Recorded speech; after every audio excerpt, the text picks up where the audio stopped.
খুবই মানে সাইজও ভালো এবং খুব বাছাই করা আলু। ওরা বিক্রি করছে কত করে বেচছে? 40 টাকা। এটা চন্দ্রমুখী 40 টাকায় বেচছে। যেমন সাইজ তেমনই কোয়ালিটি। আমাদের চন্দ্রমুখী নিয়ে আমাদের আলু হচ্ছে এই জ্যোতি। এখানে জ্যোতির আলু কোয়ালিটিও ভালো। আর একটা কথা বলছি, সুফল বাংলায় আমাদের আলু বিক্রি হচ্ছে 26 টাকা। সুফল বাংলায় আলু দেদার বিক্রি হচ্ছে, কোনো অসুবিধা। ঠিক আছে, ঠিক আছে। আলু ধর্মঘট মিটে গিয়ে সমস্ত হিমঘরের দরজা খুলে গেলেও খোলা বাজারে দাম কমছে না। 36 টাকা দরে আলু বিকোচ্ছে শহরের অধিকাংশ বাজারে। চন্দ্রমুখী আলুর দাম 40 টাকার ঘরে। আলু ও পেঁয়াজের এই মূল্যবৃদ্ধির জন্য ফের বাজারে বাজারে বৃহস্পতিবার হানা দিয়েছে টাস্কফোর্স। বৃহস্পতিবার সকাল থেকে দুপুর পর্যন্ত কাকুরগাছির ভিআইপি মার্কেটে টাস্কফোর্সের অভিযান। শহরের একাধিক বাজারেও হানা দেয় এদিন টাস্কফোর্স। ব্যবসায়ীদের সঙ্গে কথা বলে দাম কমানোর পরামর্শ দেন। ডিমের দাম নিয়ে চিন্তিত। এ বিষয় নিয়েও ব্যবসায়ীদের সাথে কথা বলবেন বলে জানান টাস্কফোর্সের অন্যতম সদস্য রবীন্দ্রনাথ কোলে। মাছের দাম নিয়ন্ত্রণে থাকলেও এক লাফে দাম বেড়ে গিয়েছে ডিমের। বড়দিনের আগে শহরে ডিম বিক্রি হচ্ছে 8 টাকা পিস দরে। এক নজরে দেখে নেওয়া যাক বৃহস্পতিবার শহরের বাজারগুলিতে কাঁচা আনাজ ও শাকসবজি এবং ডিমের দাম কত। চন্দ্রমুখী আলু বিকোচ্ছে 40 টাকা। সুফল বাংলায় আলু 26 টাকা, পেঁয়াজ 65 টাকা, টমেটো 60 টাকা, বেগুন 60 টাকা, পটল 80 টাকা, ক্যাপসিকাম 80 টাকা, ফুলকপি 25 টাকা, বাঁধাকপি 50 টাকা। ডিম 7.5 টাকা থেকে 8 টাকা পিস বিক্রি হচ্ছে। টাস্কফোর্সের সদস্যদের দাবি, আলু বাজারে ব্যবসায়ীদের কাছে ভালোই মজুত ছিল, দাম বাড়ানোর কোনো প্রয়োজন ছিল না, কিন্তু তারপরেও দাম বেড়ে গিয়েছে সর্বত্র। অথচ রাজ্যের মুখ্যমন্ত্রীর বক্তব্য, দ্বিতীয় বৃহত্তম রাজ্য আলু ফলনে পশ্চিমবঙ্গ। সেই রাজ্যের সাধারণ মানুষ কেন ন্যায্য মূল্যে আলু পাবে না? রবীন্দ্রনাথ কোলে দাবি করেন শুক্রবার থেকে আলুর যোগান শহরের বাজারগুলিতে আরও বাড়বে, ফলে আলুর দাম কমবে।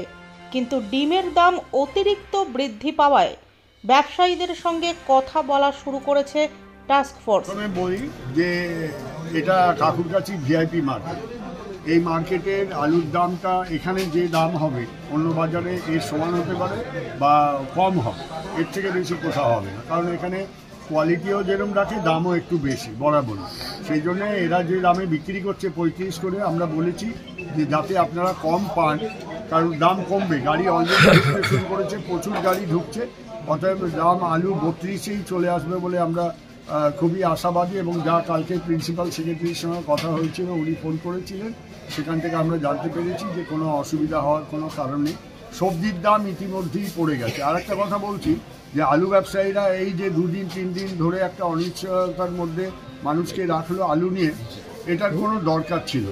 আমরা বারবার যেটা বলছি, মিটিংয়ে ওরা মুখ্যমন্ত্রীকে কথা দিয়েছিলেন যে ম্যাডাম আমাদের অক্টোবর মাসের শেষের দিকে যে মিটিংয়ে যে আমাদের পারমিশন দিন বাইরের অন্য স্টেটে আলু পাঠাবার, আমরা 26 টাকা করে আলু দিই। তারপরে ওরা সেই 26 টাকাকে 25ও করে দিল। তারপরে ধীরে ধীরে বেড়ে বেড়ে 29 টাকায় চলে এলো। যখন 29 টাকায় চলে এলো, তখন আমরা মিটিংয়ে অনেক বললাম যে আপনারা কথা দিয়ে কথা রাখছেন না, মুখ্যমন্ত্রীকে যে কথা দিয়েছেন সেই কথার বাইরে আপনারা কাজ করছেন। হ্যাঁ, আপনাদের এই জিনিসটা তো একবারে অনৈতিক যেটা করেছেন। তারপরে আবার বন্ধ রেখেছে। এই সব মিলিয়ে আমরা বললাম যে আপনারা বন্ধ রেখে কিছু করতে পারবেন না, কোনো অসুবিধা হবে না, সাধারণ মানুষ আপনাদের সঙ্গে নেই, আপনারা করতে পারেন। যাই হোক, শুভবুদ্ধির উদয় হয়েছে, ওরা তুলে নিয়েছে। আলুর বাজার, সবজির বাজার মোটামুটি অনেকটা নর্মাল, আরও কমবে বলেই আমরা আশাবাদী। এবং আলুর বাজারও আজকে এই বাজারের যা দাম দেখছি, তাতে মনে হচ্ছে আলুর দাম আগামী কাল থেকেই পড়তে শুরু করবে বলে আমরা খুবই আশাবাদী।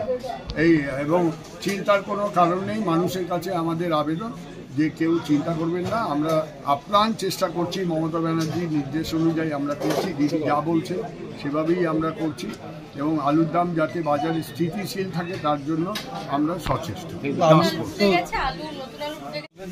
অলরেডি ঢুকে গেছে, নতুন আলুর দামটাও একটু বেশি, নতুন আলুর দাম বেশির জন্যই হয়তো এই আলুর ওপরেই লোকে গুরুত্ব দিচ্ছে। আলু আমাদের পর্যাপ্ত আছে, জানুয়ারি মাস অবধি চলবে স্টোরে। মমতাজির বক্তব্য হচ্ছে যে সেকেন্ড লার্জেস্ট প্রডিউসিং স্টেট আলু, এখানকার মানুষ কেন এত বেশি দামে আলু কিনবে, আমার স্টেটের লোক মানুষ কেন ন্যায্য দামে পাবে না, সেইটা নিয়েই বিতর্ক, সেখান নিয়ে এই গোলমাল হয়েছিল। আপাতত ওটা মিটে গেছে, আলু এখন স্থিতিশীল, আর কোনো সমস্যা হবে না বলেই আমরা আশাবাদী। ঠিক আছে, আর ডিমের দামটা নিয়ে আমি বলছি যে এটা একটা আলাদা বিষয়। ডিমের দামটা নিয়ে আমি বলছি যে আমাদের রাজ্যে ডিম, আমরা বাঙালিরা সাধারণত ডিম একটা দুটো করেই খাই, এটা সর্বজনস্বীকৃত। কিন্তু নর্থ ইন্ডিয়ার লোকেরা একসময় 7-8টা করে, যা আমরা জানি, 7-8টা দুধের মধ্যে গুলে ডিম খায়, আর এই সময় ডিম সারা ভারতবর্ষের লোক খায়, আর বাকি সময় আমরাই খাই আর উড়িষ্যার লোক খায় বেশিরভাগ। ফলে কারণ কেক খাচ্ছে সবাই, কেকের ডিম লাগছে, মানুষ ডিম খাচ্ছে, এই ডিমের দাম সেই জন্য বেড়ে প্রায় 15 টাকা জোড়া ছিল, এখন 16 টাকা হয়েছে। এই ডিমটা মেনলি আসে উত্তর হায়দ্রাবাদ, তেলেঙ্গানা, ওখান থেকে। সেই ডিম আমাদের রাজ্যেও অনেকটা হয়, এছাড়াও অন্যান্য জায়গার থেকেও আসে, কিন্তু যা রিকোয়ারমেন্টস আছে সেই অনুযায়ী ডিমান্ড যা ভারতবর্ষে, আমাদের রাজ্যে বোধহয় 2.5 লক্ষ পিস, এক একটা গাড়িতে 2.5 লক্ষ পিস করে থাকে। এবার আপনারা বুঝুন কতটা লাগতে পারে। ডিম এখন শীতকালে মানুষ অনেক বেশি ব্যবহার করে, সেই জন্য ডিমের আমরা এই ব্যাপারটা এখনও ঢুকিনি, আমরা খোঁজখবর নিয়ে দেখছি ডিমটা নিয়ে কি করা যায় না করা যায়।